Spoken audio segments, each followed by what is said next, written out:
எத்தனை பேர் ஆமோதிக்கிறீர்கள்? அப்போ இந்த யோசேப்பினுடைய வாழ்க்கையில திடீரென்று அவன் இப்ப அறியாத ஒரு வழி அவனுக்கு கொடுக்கப்பட்டுச்சு. பார்வோனுடைய வீட்டுக்கு போறான். சரி, ஏற்கனவே நம்ம வழி மாறிட்டோம், அவ்வளவுதான், நம்ம வழி மாறி வந்துட்டோம், இனி ஒன்றும் பண்ண முடியாது அப்படின்னு நினைச்சும் போது ஒரு அந்த மனுஷனுடைய போத்திபாருடைய மனைவி, வேதம் சொல்லுது, அவன் போய் கொண்டிருக்கிற அந்த பரிசுத்த ட்ராக்கை விட்டு அவனை திசை திரும்ப பண்ணுவதற்கு அவனோட பேசுறாங்க. ஒன்று நினைத்து கொள்ளுங்கள். நம்பர் 1, முதலாவதாக உங்க ட்ராக்கை சத்துரு மாற்ற முடியாது, பிசாசு மாற்ற முடியாது. பிசாசு கையில் கத்தர் கொடுக்க மாட்டாரு. ஆனா சிலர் போக வேண்டிய அந்த ட்ராக்கை யாரு மாற பண்ணினது அப்படின்னு சொன்னா, சில மனிதர்களுடைய அன்பிற்கு, சில மனிதர்களுடைய பாசத்திற்கு நீங்கள் இடம் கொடுப்பீர்களே ஆனால், சில மனிதர்கள் உங்களை என்ன பண்ணிடுவாங்கன்னா, உங்க ட்ராக்கை மாத்தி உங்களை வித்தியாசமான இடத்திற்கு கொண்டு போவார்கள். வாலிப தம்பிங்க ஜாக்கிரதையாரு, தங்கச்சிங்க ஜாக்கிரதையாரு. ஆண்டவர் உனக்கு ஒரு லட்சியத்தை வச்சிருக்கிறார், ஆண்டவர் உனக்கு ஒரு நோக்கத்தை வச்சிருக்கிறார். ஆனா யாரோ ஒரு நபர் உங்க வாழ்க்கையில இடையில புகுந்துட்டாங்கன்னா, அவங்க கட்டுக்குள்ள நீங்க விழுந்துட்டீங்கன்னா, அவங்க என்ன பண்ணிடுவாங்கன்னா, உங்களுடைய பாதையை விட்டு இன்னொரு பாதையிலே உங்களை பிரயாணிக்க பண்ணுவார்கள். ஆண்டவரா உங்களை நடத்திட்டு போகிற பாதை கடினமா இருந்தா கூட அங்கே கர்த்தருடைய கரம் உங்களை தேற்றும். அங்க ஆண்டவர் உங்களை பாதுகாப்பார். உங்க உயிருக்கு எந்த சேதமும் வராது, உங்களுடைய ஊழியம் எந்த விதத்திலும் தடைபடாது. ஆனா மனிதர்களால் உங்களுடைய ட்ராக்கு மாற்றப்படும். ஆனால் நீங்க நிறைய பேர் என்ன பண்ணுவீங்கன்னா, ரொம்ப ஃபீல் பண்ணுவீங்க.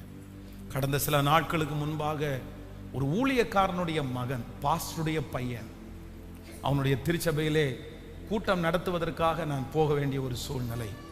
அப்போ அந்த எல்லாருமே அந்த இடத்துல இருந்தாங்க. அந்த சர்ச்சில் இருக்கிற மூப்பருடைய பிள்ளைகள் இருந்தாங்க, அந்த சர்ச்சில் இருக்கிற நிறைய வாலிபர்கள் இருந்தாங்க. ஒருத்தங்க ஒரு 15 பேர் இன்ஸ்ட்ருமெண்ட் வாசிக்கிறாங்க, ஒரு 10 பேர் கொயரில் இருக்கிறாங்க, ஒரு 5 பேர் மீடியாவில் இருக்காங்க. எல்லாரும் நிறைய வாலிப பிள்ளைங்க அங்கும் இங்கும் ஊழியம் செஞ்சுட்டே இருக்கிறாங்க. ஆனா இந்த பையன் மட்டும் எதுவுமே செய்யலை. என்னை கூப்பிட்டுட்டு போறதுக்கும் இன்னொரு வாலிப தம்பி வந்தான், என்னை கொண்டு போய் விடுறதுக்கு இன்னொரு வாலிப தம்பி வந்தான். அப்போ சாப்பிட்ற நேரத்தில் பாஸ்டர் அந்த பையனை இன்ட்ரோடியூஸ் பண்ணாரு. இது அவனுடைய பேரை சொல்லி, இது என்னுடைய மூத்த பையன் அப்படின்னு சொன்னாரு. அப்படியா, நான் அவனை பார்க்கவே இல்லையே அப்படின்னு சொன்னேன். ஆமா, இங்கே தான் இருந்தேன் பாஸ்டர் அப்படின்னு சொன்னான். சரி, அவனை ப்ரேயர் முடிச்ச உடனே தனியாக கூப்பிட்டு போய், என்னடா உன்னை இங்கே எங்கேயுமே நான் பார்க்கல, நீ பாஸ்டருடைய பையன் நான் நினைக்கவே இல்லை, நீ என்னாச்சு, நீ உள்ள இல்லையே, நீ எதுலையுமே இல்லையே, நீ தனியா இருந்தியா, நீ ஏதோ வேலையில் இருந்தியா, ஏதோ பொறுப்பு பாஸ்டர் கொடுத்தாரா? உடனே அவன் அப்படியே கண்ணீர் விட்டு அழுதான். பாஸ்டர், நான் இந்த இடத்துல இருக்கக்கூடிய தகுதியை நான் இழந்துட்டேன், நான் தான் இதெல்லாம் ஆர்கனைஸ் பண்ணணும், நான் தான் இதெல்லாம் செய்யணும், நான் தான் முன்னாடி இருந்து பார்க்கணும். ஆனா ஒரு சொற்ப மதியினம் என்னுடைய வாழ்க்கையில திடீரென்று எங்க சர்ச்சிலேயே இருந்ததுலே ஒரு பொண்ணு அவ வந்தா, என் கூட பேச ஆரம்பிச்சா, என் கூட நிறைய ஷேர் பண்ண ஆரம்பிச்சா, வசனத்தை குறித்து ஷேர் பண்ண ஆரம்பிச்சா.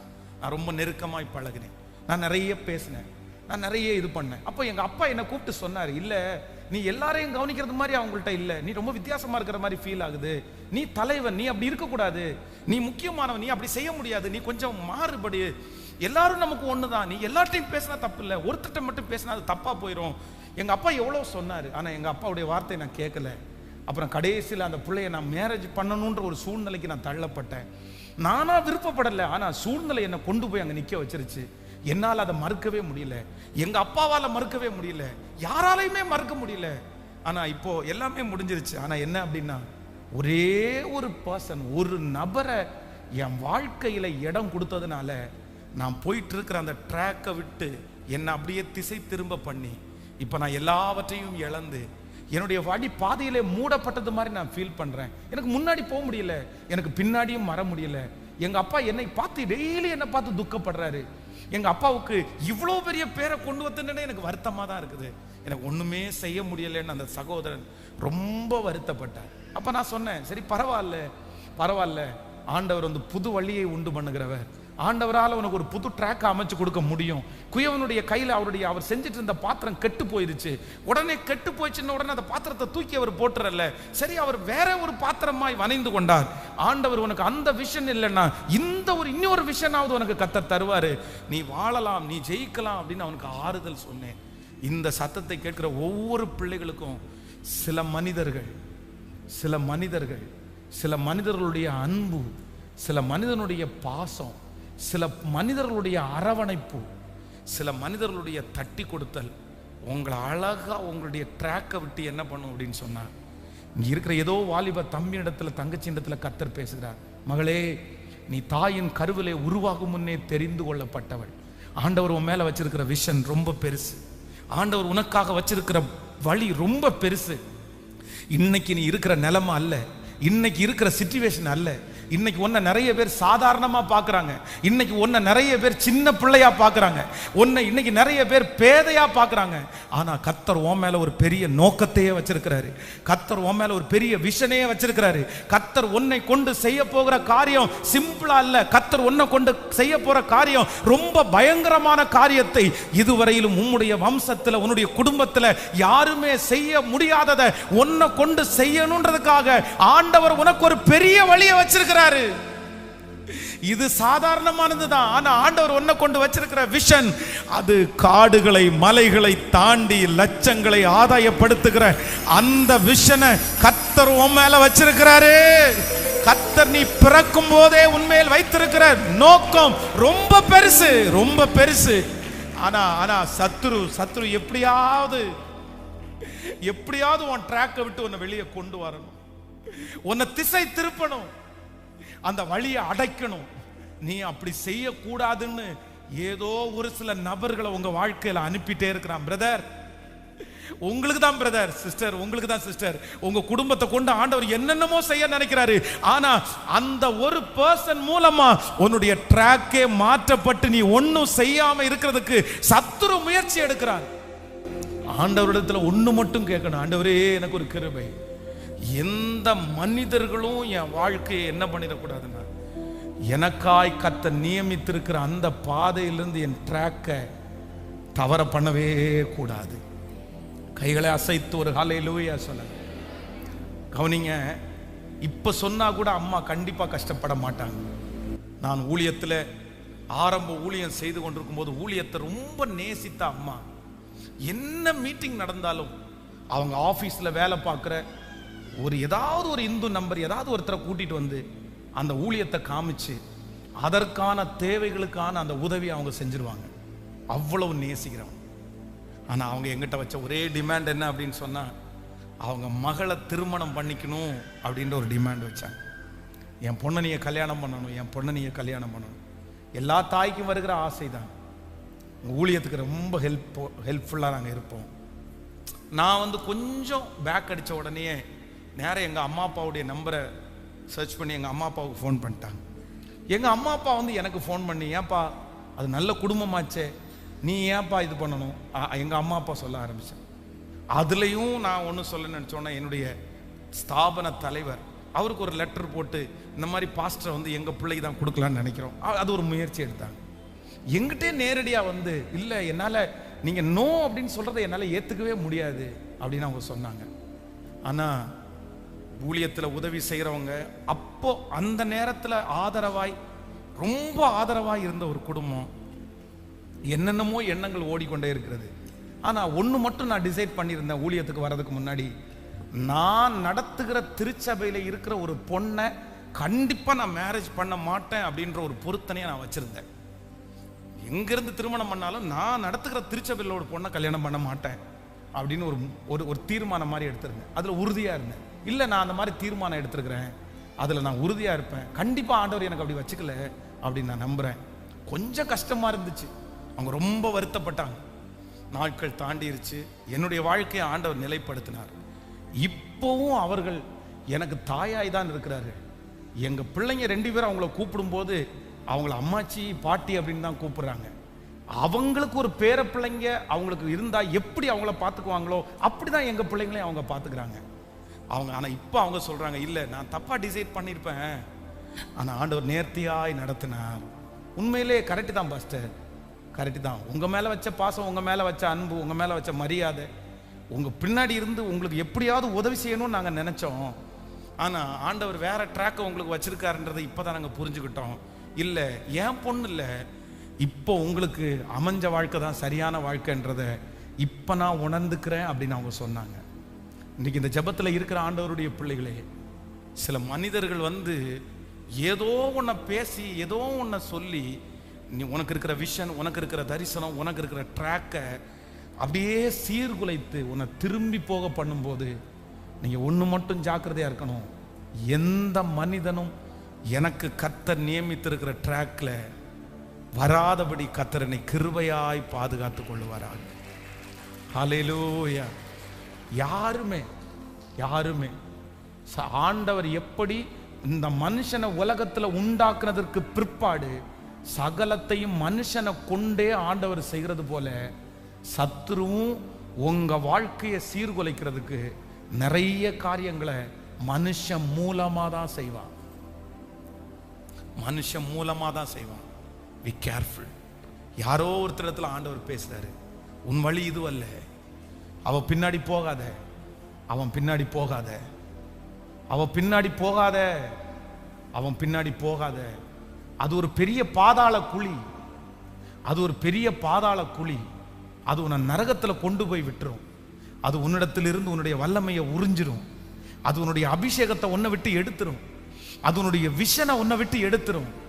கர்த்தர் உன்னை கிருபையாய் காப்பாற்றுவாராக. கைகளை எல்லாரும் மேல உயர்த்தி, ஆண்டவரே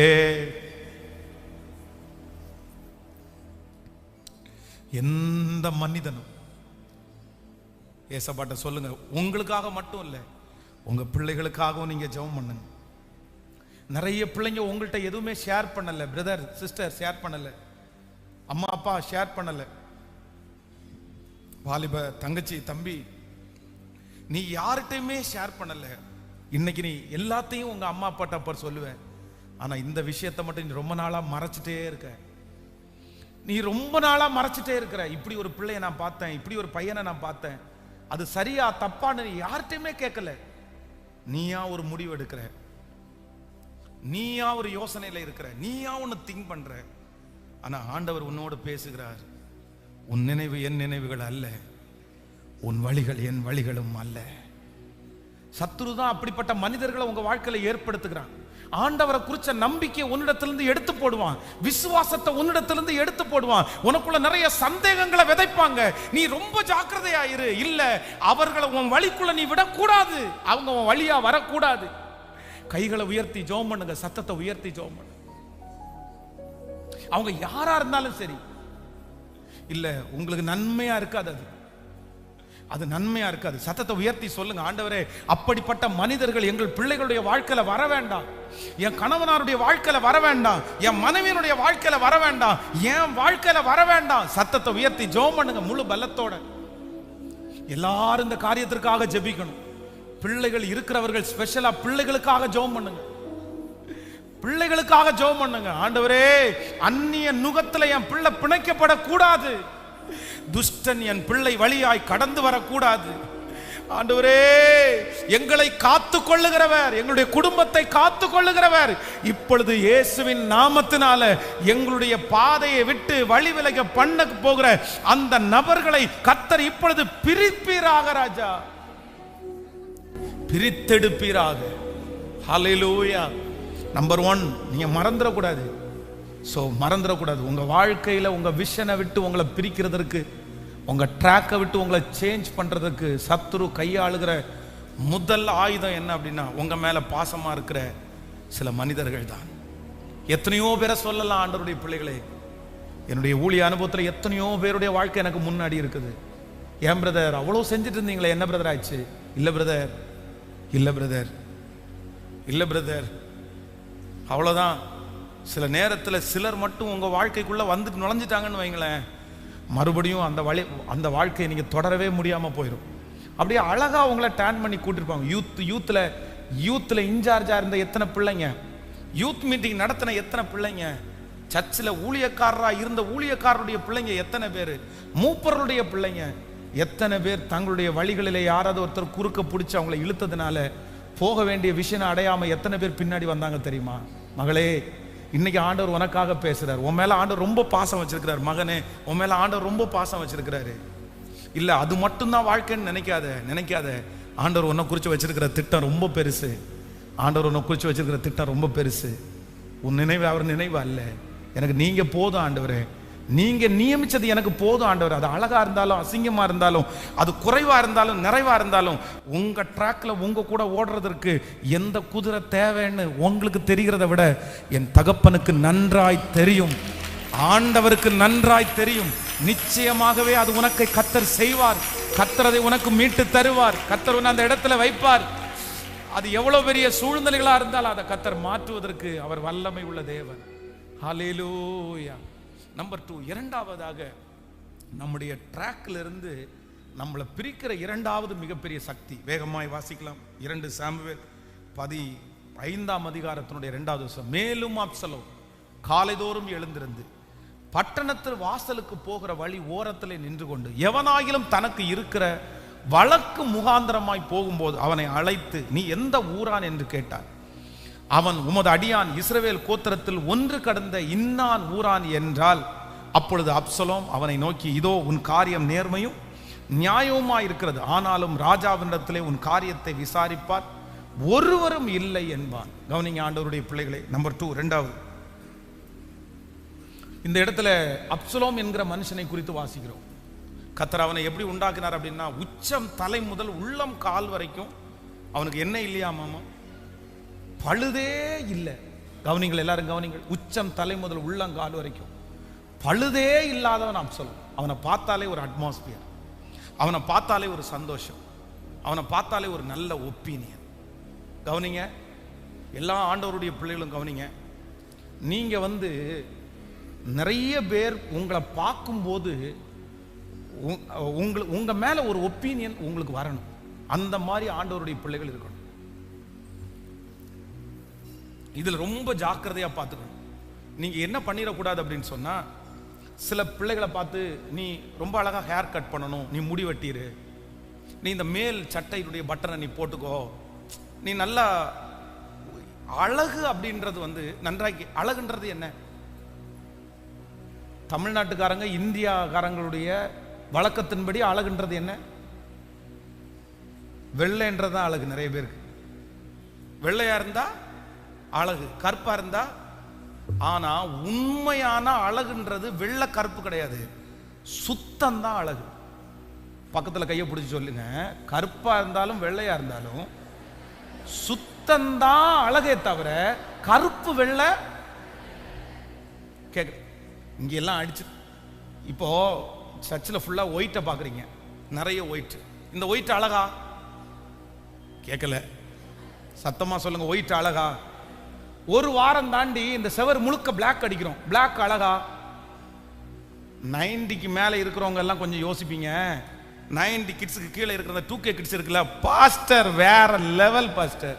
நான் கலரு பிளாக் அடிச்சு அந்த லைட்டை கொடுக்குறீங்க பாருங்க, சும்மா உள்ள தியேட்டருக்குள்ள வந்த மாதிரி இருக்கு பாஸ்டர்.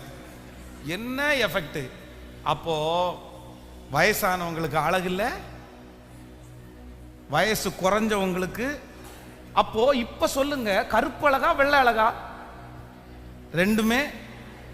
ரெண்டையுமே உங்க கண்ணுல அவ்வளவு வெள்ளைய அடிச்சு வச்சு அங்கங்க அழுக்க வச்சிருந்தா, என்னதான் ஒயிட் அடிச்சாலும் அந்த செவரு உங்க பார்வைக்கு என்ன இல்லை. ஆனா கருப்பே அடிச்சாலும் சுத்தமா வச்சிருந்தா கண்டிப்பா அது நமக்கு என்னவாதான் தெரியும்.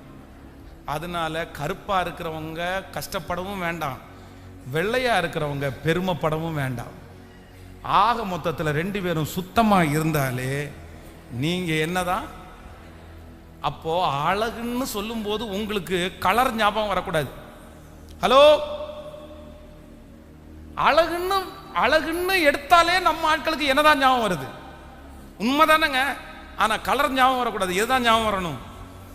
சுத்தம் தான் ஞாபகம் வரணும். இந்த அப்சலோம் உச்சம் தலை முதல் உள்ளங்கால் வரைக்கும் ஒரு பழுதும் இல்லாதிருந்தானா.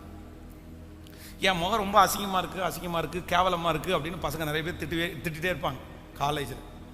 அப்போது என்னுடைய 21 நாள் உபவாச ஜபத்தில் ஒரு 40 ஜப குறிப்பில் ஒரு முக்கியமான ஜப குறிப்பு என்ன எழுதி வச்சுருக்கிறேன்னா, என் முகத்தை பார்த்தா பிடிக்கிற அளவுக்கு இருக்கிறது மாதிரி ஒரு கிருபையை கொடுங்க ஆண்டவரேன்னு எழுதி வச்சுருக்கிறேன். உண்மையிலே இப்போ என் ஜப குறிப்பை எடுத்து பார்த்தாலும் என் டைரியில் அது இருக்குது. ரொம்ப சரி, நம்மளை பார்த்த உடனே முகம் சொல்லிச்சிடக்கூடாதே, அதனால் பார்த்த உடனே சரி இவருடைய பிரசங்கத்தை ஒரு டைம் கேட்கலாம் அப்படின்ற முக அழகை யார் தான் நமக்கு தரணும்? இதுக்கெல்லாம் ஜோம் பண்ணுவீங்களா பாஸ்டர்னு கேட்டால் நமக்கு வேற என்ன தெரியும்? நம்ம போய் ஃபேர் அண்ட் லவ்லியா வாங்கி போட முடியும்? நமக்கு இருக்கிற ஒரே மருந்து ஜபம். ஜபத்தினால முடியாதது. பார்க்குற அளவுக்கு இருக்கிறேன்னு நினைக்கிறேன். உண்மைதானே? அப்போ இந்த அப்சலோம் அரச பதவியில ஏறுவதற்கு, ராஜ பதவியில ஏறுவதற்கு சகல கிருபை அவனுக்கு இருக்குது. ஆனா கொஞ்சம் அவனுடைய ட்ராக்லேயே போய் அவசரப்படாம காலத்திற்காய் காத்திருந்தால் மட்டும் போதுமானது. ஆனா இந்த அப்சலோம் என்ன தப்பு பண்ண அப்படின்னு சொன்னா, இவனுக்கு பெரிய பேராசை, ரொம்ப பெரிய பேராசை. இல்ல அப்பா இருக்கும் போதே ராஜ பதவியில ஏறணும்னு நினைச்சான். அப்பா காலம் முடியட்டும்பா, முடிஞ்சதுக்கு அப்புறம் அது நமக்கு தான், கர்த்தர் நமக்கு தருவார், நம்ம அதுக்காக ஆயத்தமாவோம், ரெடி ஆவோம் அப்படின்னு நினைக்கல. சில நேரங்களில் நம்முடைய பாதையை விட்டு நம்மை எடுத்து போடுகிற, ட்ராக்கை சேஞ்ச் பண்ற ரெண்டாவது மிகப்பெரிய ஆயுதம் என்ன தெரியுமா? பேராசை. பக்கத்தில் இருக்கிற கையை பிடிச்சி சொல்லுங்க, பேராசை வேண்டாம். என்ன வேண்டாம்? ஆண்டவர் சில நேரத்தில் மெதுவாய் தான் வளர்த்துவார், அழகாய் வளர்த்துவார், சரியாய் வளர்த்துவார். 25 பவன் நகை இருக்குது, 1.5 லட்சம் ரூபாய் தான் கேட்குறாங்க. ஐயா டீச்சர், அம்மா டீச்சர், பர்ஃபெக்டான டீச்சர், மேக்ஸ் டீச்சர். பேங்க்ல இருந்து மேனேஜர் ஒருத்தர் ஃபோன் பண்றாரு, 25 பவன் நகை இருக்குது, 1.5 லட்சம் ரூபாய் கட்டினா போதும் தந்துருவாங்க. பெரிய நெருக்கத்தில் இருக்காங்க. உடனே பணத்தை ரெடி பண்ணி 1.5 லட்சம் ரூபாய் கட்டியாச்சு. 1.5 லட்சம் 3 லட்சம் ஆகுது, 3 லட்சம் 10 லட்சம் ஆகுது. இந்த 10 லட்சம் ஆக ஆக எதிர்முனையில் இருக்கிற மேனேஜர் என்ன சொல்றாருன்னா, அது 50 பவுனா சேர்ந்து இருக்குது, அது கெட்டியா இருக்குது, அது ஒரு பிஸ்கட் மாதிரி இருக்குது, அது ஒரு செங்கல் அளவு சைஸ் இருக்குது, அதை உடைக்க முடியாது. அப்படி தனக்கு இருந்த சம்பாதித்த தன் தகப்பனாருடைய சொத்து முதற்கொண்டு 5 crores 5 கோடி ரூபாவை ஒரு பொருள் கூட வைக்காம 500 தங்கம் இருக்குது, 5 கோடி ரூபாய் கொடுத்தாச்சு. 5 கோடி ரூபாய் கொடுத்ததுக்கு அப்புறம் கூட ஒரு பவுன் நகை கூட அவங்களுக்கு வரல. கடங்காரங்கள் எல்லாம் வந்துட்டாங்க, அந்த வீட்டில் இருக்க முடியாது. 2 பேரும் ரிட்டையர்ட் ஆனவங்க, 72 வயசு. குறிப்பிட்ட ஒரு ஊர்ல இருந்து ராத்திரியோட ராத்திரியா கோயம்புத்தூர்ல எங்க இருந்து கேள்விப்பட்டாங்கன்னு தெரியல, இங்க வந்தாங்க. 2 பேரும் வயசானவங்க. என்ன அப்படின்னு கேட்டா, ஒரு 2 நாள் எங்களுக்கு ஆதரவு கொடுங்க. 2 பேருமே டீச்சர், 2 பேருமே டீச்சர். எங்க பசங்க யாருமே எங்க வீட்டுக்கு வராதீங்க, நீ எங்கேயாவது ஓடி போங்கன்னு சொல்றாங்க. எங்களால தலை காட்ட முடியல. 2 கோடி ரூபாய்க்கு கடன்காரனா மாறிட்டேன். ஒன்னே ஒண்ணு, பேராசை. பேராசை. உங்களை ஆண்டவர் ஆசீர்வதிக்கணும். சில ஆசீர்வாதங்களை ஆண்டவர் உங்களுக்கு தருவாரு, சில லாபங்களை ஆண்டவர் உங்களுக்கு தருவாரு.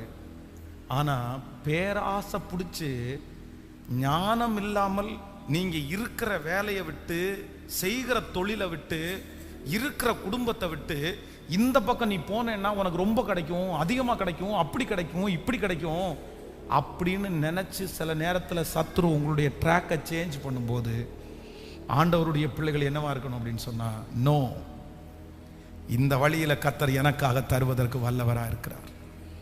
ஹல்லேலூயா. நம்பர் 3, மூன்றாவதாக நீங்கள் அப்போஸ்தலர் 14ஆம் அதிகாரம் 13வது வசனம். அப்போஸ்தலர் 13ஆம் அதிகாரம் அல்லாமலும் பட்டயத்திற்கு முன்னே இருந்த பட்டணத்துக்கு முன்னே இருந்த யூபித்தருடைய கோவில் பூசாரி எதிர்களையும் பூமாலைகளையும் வாசலண்டையிலே கொண்டு வந்து ஜனங்களோட கூட அவர்களுக்கு பலியிட மனதாயிருந்தார். அப்போஸ்தலனாகிய பர்னபாவும் பவுலும் அதை கேட்டபோது தங்கள் வஸ்திரங்களை கிழித்து கொண்டு கூட்டத்துக்குள்ளே ஓடி உரத்த சத்தமாய், மனுஷரே ஏன் இப்படி செய்கிறீர்கள்? நாங்களும் உங்களைப் போல பாடுள்ள மனுஷர்கள் தானே. நீங்கள் இந்த வீணான தேவர்களை விட்டு வானத்தையும் பூமியையும் சமுத்திரத்தையும் அவைகளில் உள்ள யாவற்றையும் உண்டாக்கின ஜீவனுள்ள தேவனிடத்திற்கு திரும்ப வேண்டும் என்று உங்களுக்கு பிரசங்கிக்கிறோம். நம்பர் 3, மூன்றாவதாக நம்ம போயிட்டு இருக்கிற ட்ராக்கை விட்டு நம்மளை சேஞ்ச் பண்ற சத்துருடைய மூன்றாவது பெரிய ஆயுதம், பெருமைன்ற ஒரு ஆயுதம் உங்களுக்குள்ள வந்துச்சுன்னா நீங்க போயிட்டு இருக்கிற அந்த வழியை வெற்றியாய் அடையவே முடியாது. ஹல்லேலூயா. எல்லா தாழ்மையும் கர்த்தர் தருகிறவர் கர்த்தர். நான் உங்களை ஆசீர்வதிக்கிறேன், நான் உங்களை பிளஸ் பண்றேன். கர்த்தருடைய வருகை தாமதிச்சுன்னா இந்த ஆண்டு முடிகிறதுக்குள்ளே நீங்கள் ஒவ்வொருத்தரும் உங்களுடைய பாதைகளை கண்டுபிடிக்க கர்த்தர் உங்களுக்கு கண்களை திறப்பாராக. உங்களுக்காக வச்சிருக்கிற வேலை இதுதான் அப்படின்ற அந்த கிருபையை கர்த்தர் உங்களுக்கு தருவாராக. அங்கேயும் இங்கேயும் அலைஞ்சு திரிஞ்சிட்டு நிலைவரமே இல்லாம வருத்தத்தோட இருக்கிற பலர் இந்த ஜபத்தில் இருக்கிறீங்க. பாஸ்டர், நான் தான் ஒரு நிலைவரமே இல்லாம இருக்கிறேன். எங்க போய் விடும், எங்க முடியும்? எனக்கு ஆரம்பிச்ச இடம் எனக்கு தெரியல, முடிக்கிற இடம் எனக்கு தெரியல. நான் பாதி வழியில நின்றுட்டு இருக்கிறேன், அந்த இடத்துல நின்றுட்டு இருக்கிறேன். எனக்கு எங்க போகணும்னு எனக்கு தெரியல பாஸ்டர், என் பிள்ளைக்கு எங்க போகணும்னே தெரியல. ஆனா நான் நம்புறேன், இந்த பலிபீடத்துல இருந்து உங்களுக்காக பாரத்தோட நான் உங்களுக்கு ஜெபிக்கிறேன். ஆண்டவர் இன்னைக்கு ஒண்ணு செய்ய போறாரு. உங்க கரத்தை பிடிச்சு, உங்க வலது கரத்தை பிடிச்சு தடுமாறி கொண்டிருக்கிற ஆட்டுக்குட்டியை, காணாமல் போன ஒரு ஆட்டுக்குட்டியை, ஹல்லேலூயா, மந்தையிலிருந்து தவற விட்ட அந்த ஆட்டுக்குட்டியை கர்த்தர் தேடி போய் கண்டுபிடித்து, ஏதோ ஒரு வாலிப தம்பி, ஏதோ ஒரு வாலிப தங்கச்சி, பாஸ்டர் இந்த வார்த்தை முழுக்க எனக்காக தான் பாஸ்டர். என் ட்ராக்கை விட்டு நான் ரொம்ப தூரம் போயிட்டேன், என் பாதையை விட்டு நான் ரொம்ப தூரம் போயிட்டேன். கர்த்தர் எனக்கு வச்சிருந்த விஷனை விட்டு நான் ரொம்ப தூரம் போயிட்டேன் பாஸ்டர். நான் ரொம்ப தூரம், நான் என்னமோ எங்கேயோ இருக்கேன். உண்மையிலே நீங்க சொல்றது எல்லாம் உண்மைதான். நான் அந்த லைன்ல இல்லை, நான் அந்த லைன்ல இல்லை. ஆனா ஒண்ணு மட்டும், ஆண்டவரே, காணாமல் போன ஆடாகிய என்னை நீ தேடுவீராக. கைகளை உயர்த்தி மறுபடியும் ஆண்டவர் உன்னை கொண்டு வர போறார் மகனே, மறுபடியும் அவர் உன்னை கொண்டு வர போறார். சத்தத்தை உயர்த்தி, இயேசுவே, கர்த்தர் உன்னை மறுபடியும் கொண்டு வர போறார். இங்க இருக்கிற நிறைய வாலிப தம்பிகளுக்கு, தங்கச்சிகளுக்கு, இந்த சத்தத்தை கேட்கிற வாலிப தம்பி தங்கச்சி கர்த்தர் புது விஷனை கர்த்தர் தர்றாரு. கேளுங்க, முழு பலத்தோட கேளுங்க. காணாமல் போன ஆடாகி என்னை தேடுவீராக. பெரியவங்க நிறைய பேர் கேங்க, எனக்கு 50 வயசு பிரதர், பாஸ்டர் எனக்கு 50 இயர்ஸ், 50 வயசு, ஆனா எனக்குரிய அந்த ட்ராக்கை நான் இன்னும் கண்டுபிடிக்கவே இல்லை பாஸ்டர். 50 இயர்ஸ், 50 வருஷத்தை தாண்டிட்டேன், ஆனா இன்னும் ஒண்ணுல கூட நான் நிலைவரமே இல்லை. இன்னும் எனக்குள்ள வாழ்க்கை என்ன, எனக்குள்ள வேலை என்ன, எனக்குள்ள சம்பாத்தியம் என்ன, நான் கண்டுபிடிக்கவே இல்லை. ஆனா நான் இந்த பிரசங்கம் பண்ணி கொண்டிருக்கும் போதே உங்களுக்காக நான் கர்த்தருடைய சமூகத்துல திறப்புல நிக்கிறேன். கர்த்தர் காணாமல் போன உங்களுடைய கரத்தை பிடிச்சு உங்களை கொண்டு வந்து, இல்ல கர்த்தர் சீக்கிரமாய் நிலைப்படுத்தணும். சத்தமா ஜெபம் பண்ணுங்க எல்லாரும், முழு பலத்தோட ஜெபம் பண்ணிட்டு. ஆமென். உனக்கு இங்க என்ன வேலை? நீ ஏன் இங்க இருக்கணும்? நீங்க யார் இருக்கணும்? வாழ்க்கையில பெரிய அச்சீவ்மெண்ட், பெரிய ஆசீர்வாதம் என்ன அப்படின்னா, உங்களுக்குரிய அந்த பாதையை கண்டுபிடிக்கிறது பெரிய ஆசீர்வாதம். ஆமோதிக்கிறீர்களா? எல்லாரும் அப்படியே எழும்பி நில்லுங்கள். இன்னைக்கு உங்க எல்லாருக்காகவும் ஸ்பெஷலாக ஜெபிக்கிறதுக்கு விரும்புகிறேன். ஆன்லைன்ல இருக்கிற ஆண்டவருடைய பிள்ளைகள் கூட கண்டிப்பாக நீங்கள் ஜெபியுங்கள். இன்னைக்கு ஜெபிக்கணும். இன்னைக்கு இந்த கூட்டத்தின் முடிவில் கர்த்தர் நிறைய பேருடைய கரத்தை பிடிச்சு, ஆமென், நான் உனக்கு போதித்து நீ நடக்க வேண்டிய வழியை உனக்கு காட்டுவேன், உன்மேல் என் கண்ணை வைத்து உனக்கு, சொல்லுங்க பார்க்கலாம் எல்லாரும் கையை உயர்த்தி 10 டைம் இந்த வசனத்தை சொல்லுங்க. நான் உனக்கு போதித்து நீ நடக்க வேண்டிய வழியை உனக்கு காட்டுவேன், உன்மேல் என் கண்ணை வைத்து உனக்கு ஆலோசனை. சொல்லுங்க, எல்லாருமே சொல்லுங்க.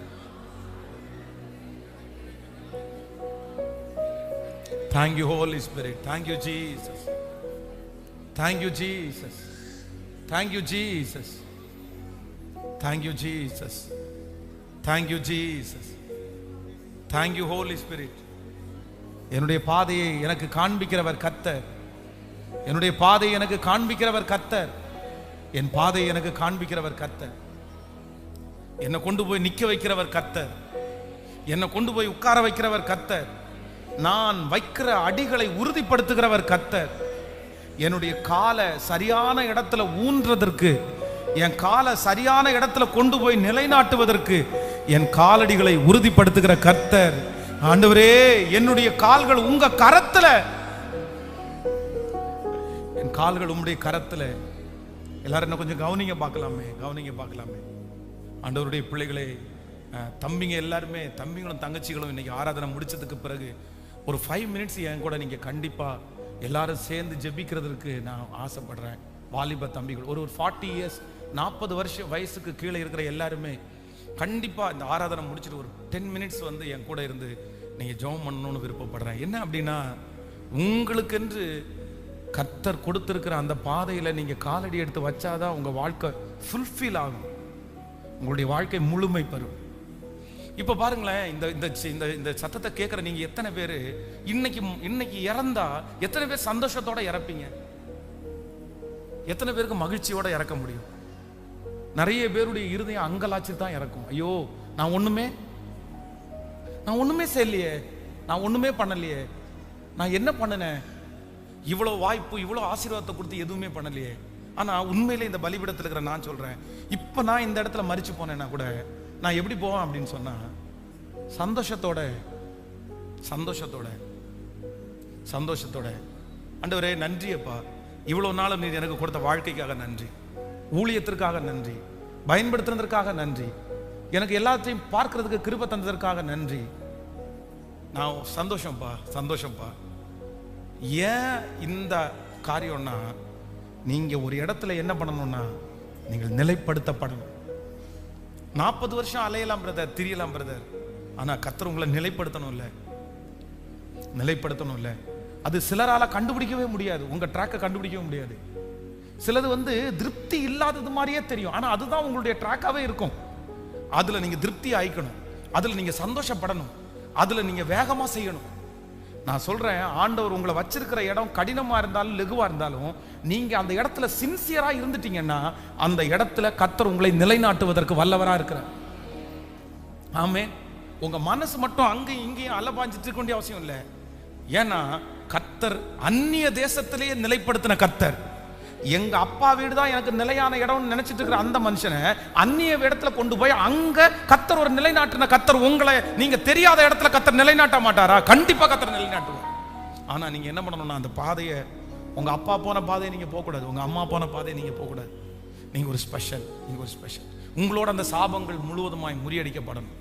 நீங்க வாழ்ந்து காட்டணும், நீங்க நின்று காமிக்கணும். அதுதான் உங்களுக்கு பெரிய ஆசீர்வாதம். உங்க அம்மா அப்பா உங்களை பார்த்து ஆனந்த கண்ணீர் வடிக்கணும். உங்க பிள்ளைகளை குறித்து சந்தோஷப்படுகிற ஒரு வாழ்க்கையை கர்த்தர் உங்களுக்கு தரணும். எனக்கு இதெல்லாம் ஆதங்கமா இருக்குது, இதெல்லாம் நான் பேசி உங்களுக்காக ஜெபம் பண்றேன். ஹல்லேலூயா. ஆயிரக்கணக்கான பிள்ளைகளை, வருஷம் 10,000கணக்கான பிள்ளைகளை கூட நான் பார்க்கிறேன். ஆனா தூரத்துல இருக்கிற, வெளியூர்ல இருக்கிற, வெளிநாடுகளில் இருக்கிற பிள்ளைங்க எல்லாம் என்ன பார்த்து, அண்ணே உங்க நீங்க ஜெபம் பண்ண ஜெபம், நீங்க சொன்ன வார்த்தை என்ன ரொம்ப மாத்திருச்சு, கர்த்தர் என்ன ரொம்ப மாத்திட்டாரு அப்படின்னு சொல்றாங்க. உங்க மூலமா ஆண்டவர். அவங்கெல்லாம் அவ்வளோ பெரிய சாட்சியை சொல்லும் போது, நீங்க ஏன் பிள்ளைங்க, எங்க மடிகளிலே வளர்க்கப்பட்டவர்கள். இங்க இருக்கிற பிள்ளைங்க நிறைய பேர் என் கையினாலே தூக்கி இருக்கிற பிள்ளைங்க கூட இருக்கிறீங்க. நீங்க நிறைய பேர் என்கிட்ட வந்து சேர்ந்தது குட்டியில கொஞ்சமா, அவ்வளவுதான், உங்களை கையில தூக்குற அளவுக்கு நிறைய பிள்ளைங்க நீங்க வந்து சேர்ந்தீங்க.